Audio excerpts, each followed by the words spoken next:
Welcome to Kenton's videos. Enjoy the video. You'll start by preparing tools and powering down the controller. This reduces damage risk and preserves calibration. Once off, remove the battery pack and any game card so you don't short anything. Use a Torx T8 and plastic pry tools to remove visible screws. Keep each screw separated and photographed so reassembly is straightforward. Take your time here because correct disassembly prevents stripped screws and broken clips. Those small precautions save you from a second repair. Once the shell is off, you'll see the trigger assembly and ribbon cables. Make sure to document cable routing so you can reconnect later. Inspect plastic guides and the trigger return spring for wear, grit, or a misshapen guide causes sticking.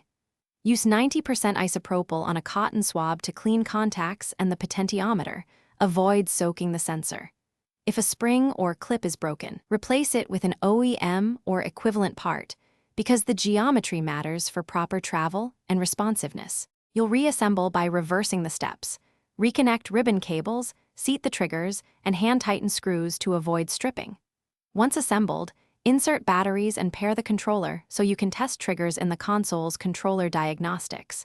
Press and release repeatedly to confirm smooth return and consistent input. Calibration or dead zone adjustments can mask small inconsistencies. If the trigger still sticks or reads erratically, replace the trigger module entirely. This often fixes worn potentiometers or damaged plastic geometry. Thanks for watching. Consider subscribing if we helped you.